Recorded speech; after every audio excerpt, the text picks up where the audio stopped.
Hello, all, and welcome. We are back continuing our conversation on crisis leadership. Last episode, we spoke about VUCA, volatile, uncertain, complex, and ambiguous environments. Moving on, in this episode, we'll focus on readiness for change, the importance of adapting to a changing environment or getting left behind, as well as share the 6 stages of change readiness and strategies for change. We'll also discuss how crisis leaders need to identify obstacles and barriers to change readiness. Our guest today, Susan Minaya, COO and Chief Learning Strategist of Minaya Learning Global Solutions, will be joining us throughout the entire series, along with some special guests. This episode featuring Gary Avin, Director and CCO for LCEC, Rachell Gallagher, a Crisis Manager in the private sector for National Critical Infrastructure, as well as Matt Devitt, Chief Meteorologist of WINK News. Stay tuned to learn more.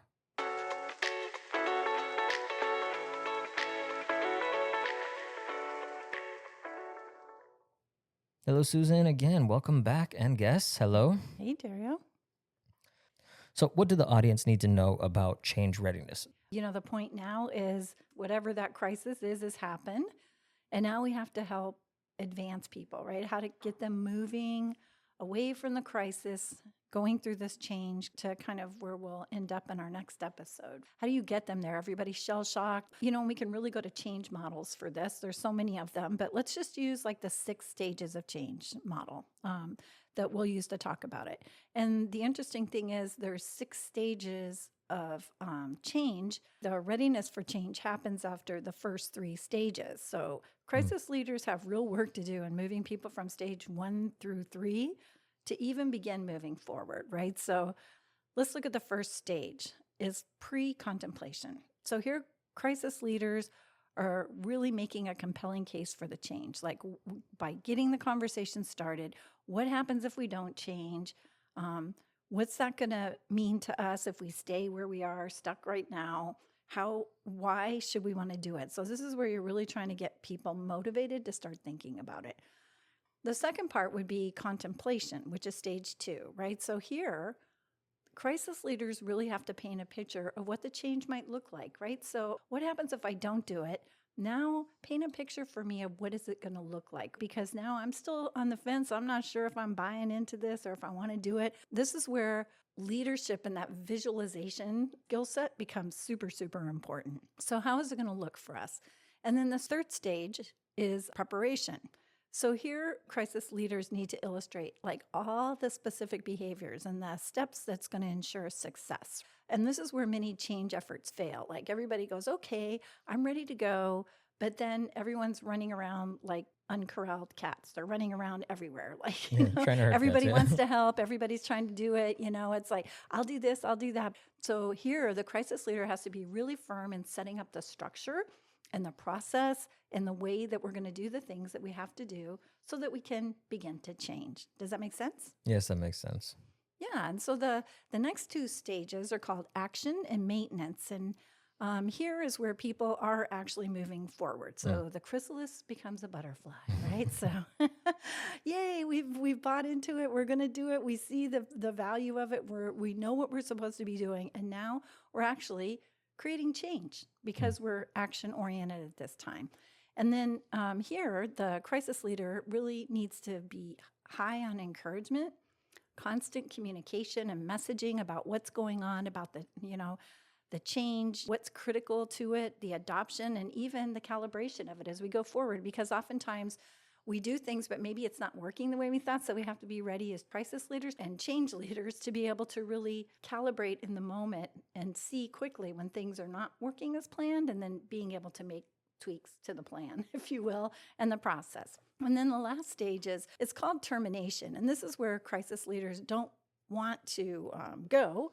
But sometimes people do get there. If they get complacent with the change, they might fall back into old habits or ways of doing things like, okay, we got through that. We don't learn from the lessons that we have, or we just tend to forget about them, right? So, and so I think this is where vigilance is important. But then we're going to talk a lot about how we kind of keep ourselves in that state of change and maybe even a better place than the next session that we're going to do. I gotta say that's really helpful, especially I know our audience can't see, but we actually can see the model here in front of us. So it's helpful to actually see the stages.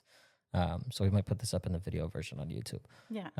But I do want to see what I guess have to say about the stages of change as you're looking at this model here.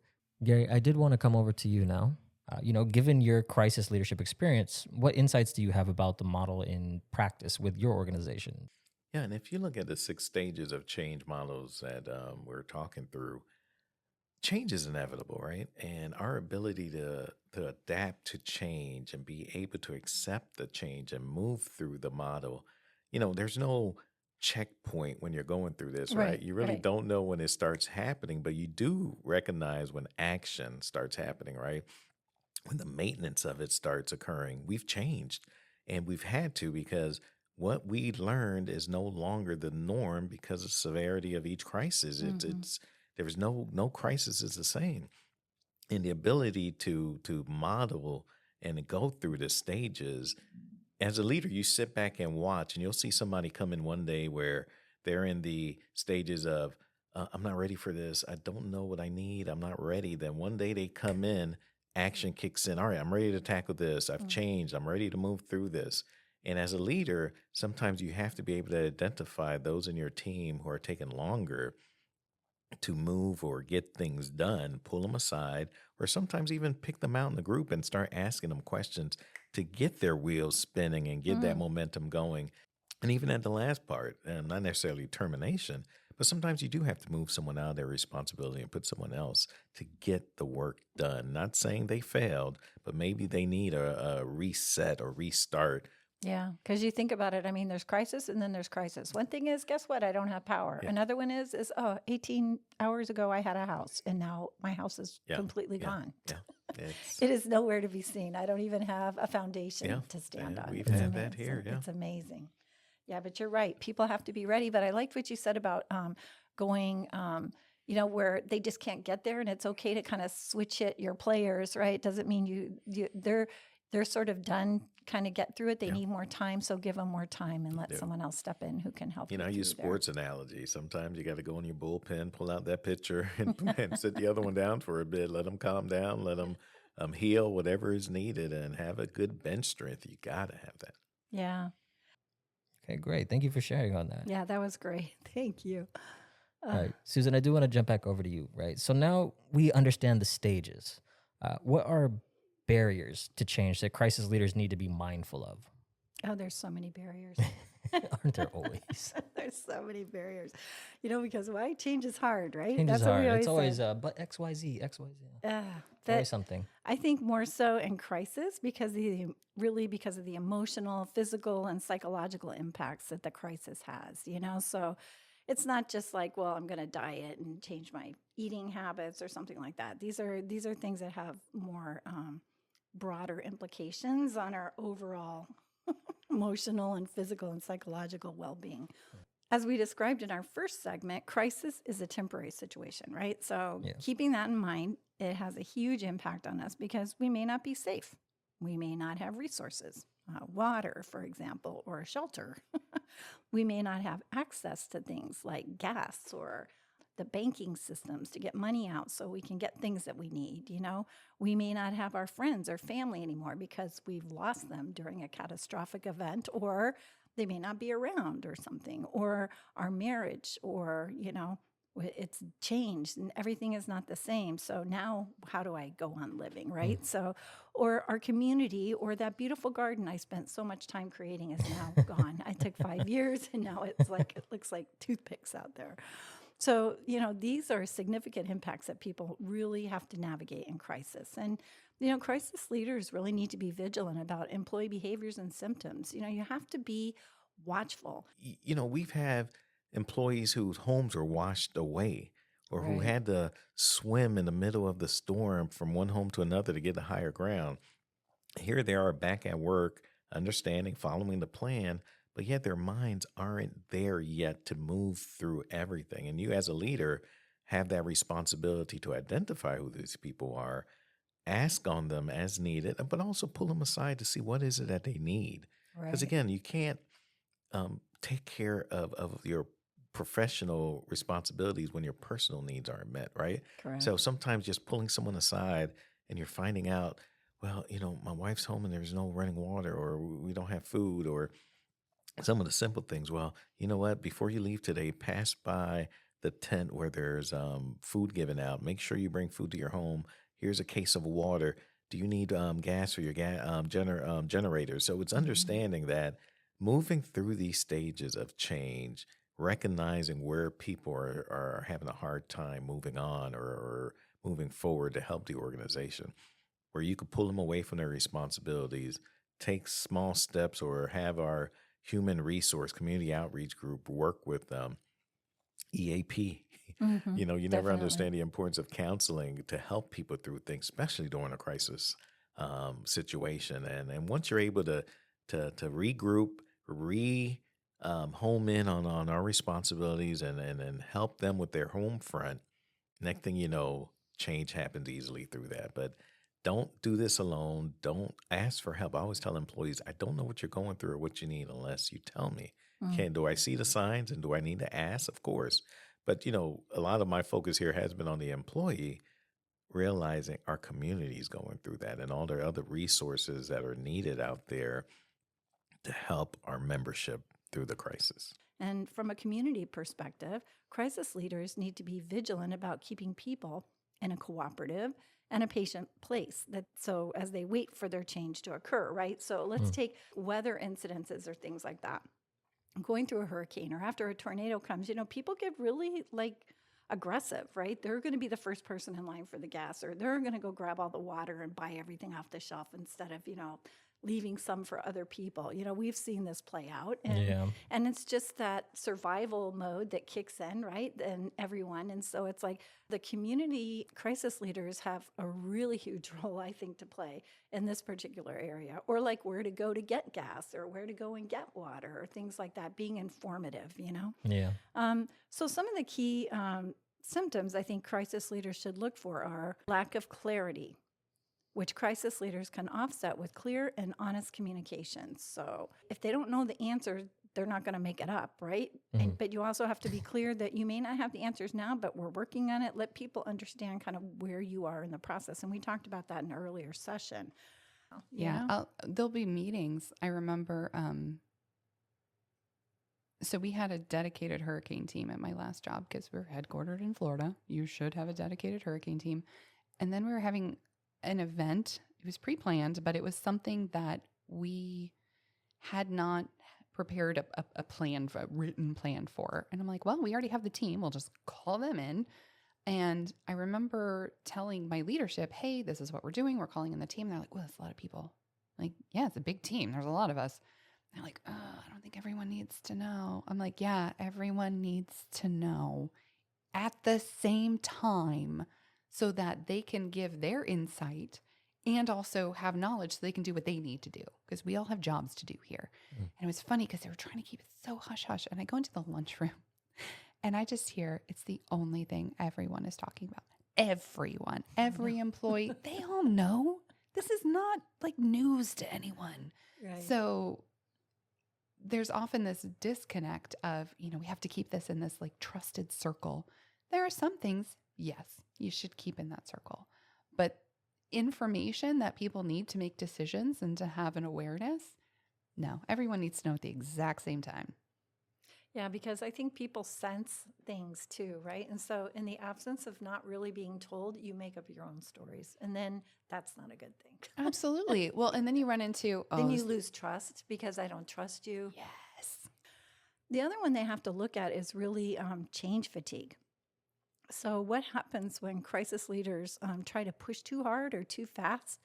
Change fatigue happens, right? Because they're wanting people to move faster than they're really ready to be able to do, and they're just not ready to take that next step. So taking time leaders need to do to gauge the audience's readiness for, are they ready to take that next step with Yeah. me? Because otherwise, Yeah, I feel like that's a very important point. Yeah.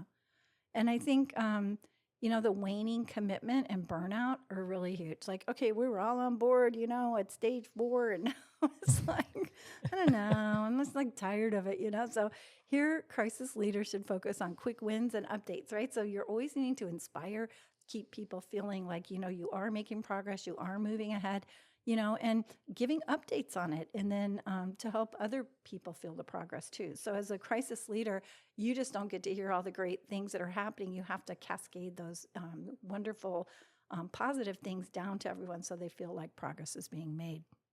And then they have staying power, right? It bolsters you, of course.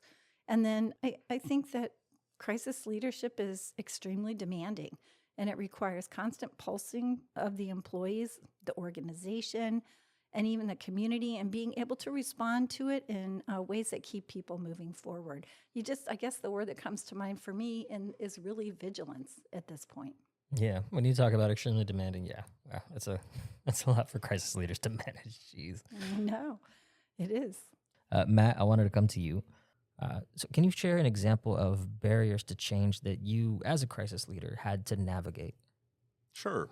So my job, and I always go back to Hurricane Ian because in Southwest Florida, that was just our biggest natural disaster.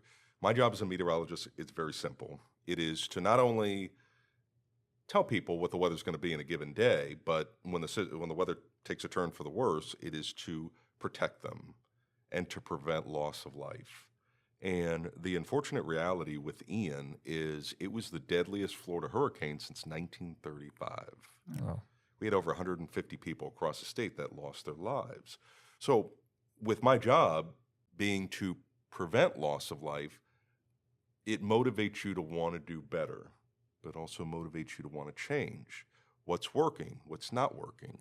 And so what I felt the public did not handle well during Hurricane Ian was the communication and the messaging of the cone. And the cone is basically it's a you get a threshold of where the hurricane could go. You may have seen it from time to Sure, time. of course we know. It's We in a know the lot cone. of and oftentimes the cone comes with a center line right in the middle. And the problem is during Ian, a lot of people just looked at that center line of the cone. And that center line for days leading up to the storm and its landfall was showing up the coast. And I think that it led to a false sense of security of where the storm was going to go. So a lot of people either they didn't leave or they wanted to just take a chance. And another mistake that was made during Ian is that they were comparing storm experiences from the past and thinking that that is how Ian was going to behave. And every storm is different. Ian didn't behave that way. So, for example, I had some people that were in Cape Coral during Irma, and that situation turned out better for them. And they thought that Ian was going to do the same thing, and it was far from it. I had storm surge flooding in Cape Coral, and a lot of people paid the price for staying. Right. So what I'm getting at here is that, the death toll in 2022 for Ian was unacceptable. Something was wrong. Was it a communication problem? Because the death toll to compare to was in the 1930s. They didn't have internet then. And they didn't have the type of technology that we do have now, which I can understand that in the 1930s, but not in 2022. So what was the problem? So my theory is that instead of looking at the cone in its entirety, people were just looking at the center line, which if I just had a center line, if I just had the center line, we wouldn't even have a cone and we would just have that line. So what I did the next year to try to change and improve communication of hurricanes is I got rid of the center line, which technically goes against the National Hurricane Center. I still use their cone, but I took away the center line. And I hope by doing that, we can look at the cone in its entirety and not just one fixed point in the middle. And I hope by doing that, people can realize that, hey, this threat is still imminent for me, and I should take this seriously, and that I should potentially evacuate. And I hope by doing that, with having a better communicating message of tropical weather to those at home, that we can save lives, because that's what it's all about. So that was a change that I made last year. And a year after Ian, I surveyed our locals, and I told them about, hey, I took the center line out. What do you think of that? Yeah, what do you think of that? And over 86% agreed with the move. Oh, wow. So it was very well received that it was a smarter move to do. So that was a change that I went out on a limb Yeah. And not a lot of broadcast meteorologists do it. And I went out on a limb and I did it. And I'm very happy with how it turned out and how the public handled it.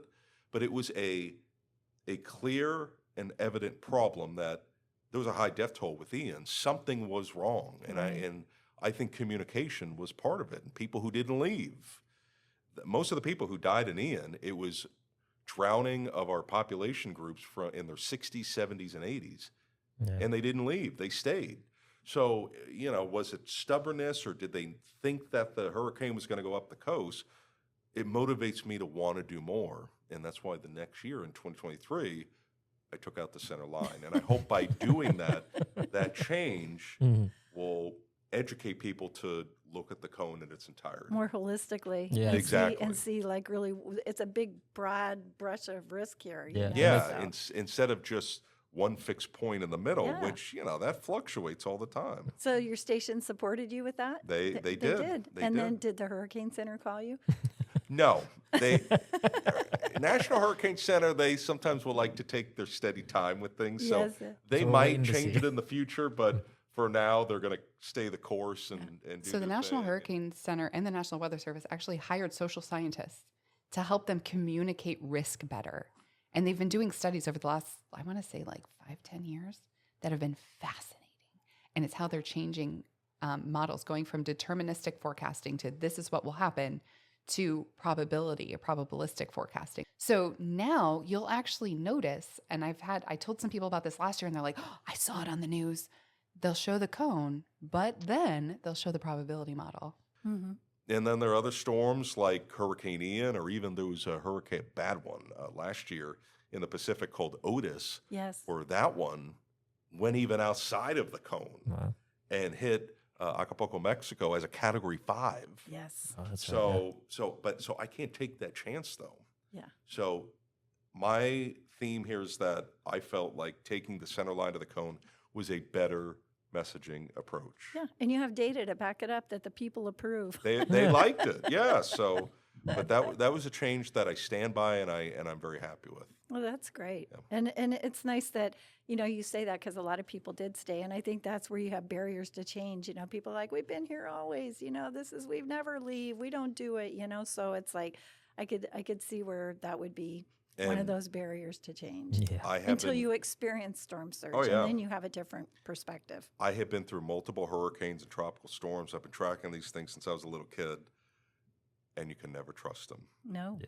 You can't. So just because you maybe have been through 10 or 20 in the past, every storm is different. Is different. That's Yeah. right. Thank you, Matt, for that story. That's Thank great. you. Yeah, that was perfect. So that was an amazing session. Thank you all for your insights into this topic. Man, although it didn't seem like a lot, I am a little bit exhausted. So on that note, I will take a cue from what we've learned during this series and take a rest for some self-care. Thank you again to Susan and our guests. Of course, Dario. Well, just remember that while crisis leadership is exhausting, which it is also really worthy work. And it can create amazing outcomes, which I think we're going to talk about next time. Yep, we will indeed. So on that note, in our next episode, we will talk about crisis leadership, recover or reinvent. Until next time. Can't wait.